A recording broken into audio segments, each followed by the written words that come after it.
In this video, we're going to add surfaces to our sphere and our plane.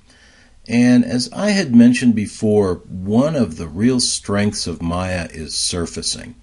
And from what we've seen so far, okay, they've got a Blinn and a Phong and a Lambert and a bunch of other things, and you can set the shininess a little bit and change the color.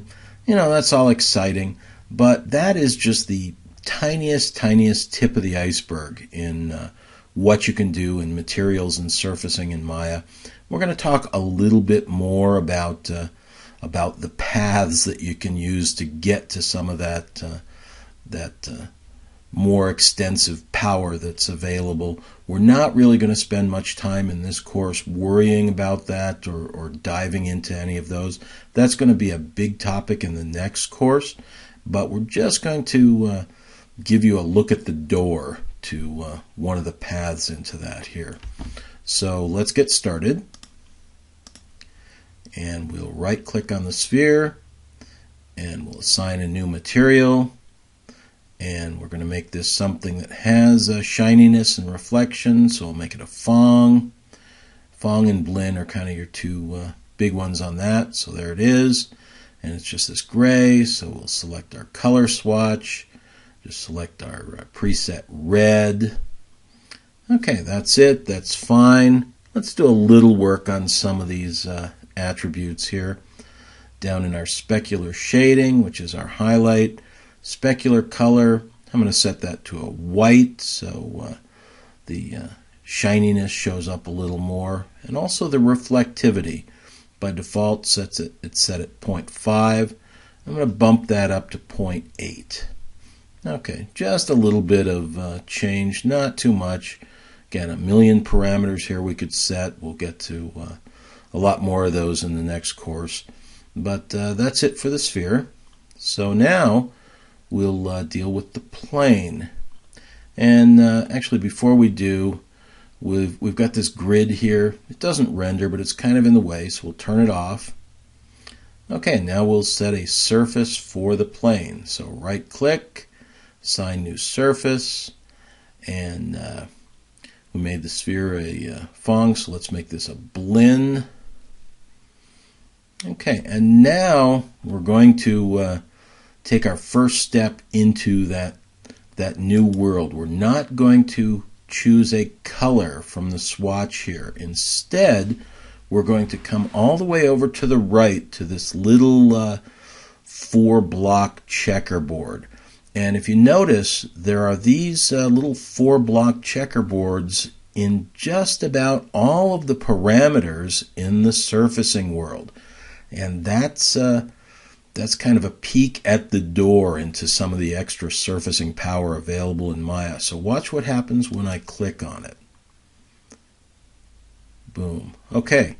Now, this looks like our materials selector, but it's not. It's a different one. And if you look, there's all kinds of things in here. All kinds of special effects, all kinds of different surfacing texture, water and bump, and different things for different purposes, and this isn't even the half of surfacing in Maya.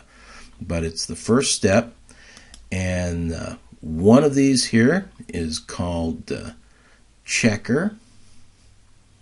So we're going to just choose that for now. And boom, if you look in the sample over here, there's checker, and checker attributes, color 1 and 2, black and white. You know, all kinds of additional parameters for it. We've got a second tab here with more parameters. The one thing we're going to change on here is called repeat UV. And that's how many times the checkerboard pattern shows up on our object. Right now it's set to 4. I'm going to change that to 10 in both directions so it stays square. And look, even on these, there are those little checkerboards out to the right. So all kinds of additional menus and things that you can link to, even off of these parameters, which are down a level or two into the surface itself. So like I said, Maya surfacing is quite a big deal. Okay, so that's that.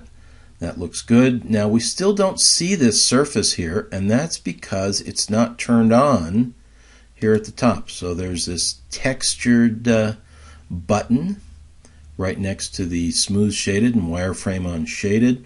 And if we just click that to turn it on, and boom, there it is. Okay, well, it's a little fuzzy. This is a preview that only so much you can do in that, but it's there and you can get an idea. Now, if you want to see it a little better, we can do our quick frame render, and there it is. Okay, so we've got the nice sharp checkerboard. We've got our shiny red sphere. We don't have the checkerboard being reflected in the sphere yet. We can actually do that, and we will do that later.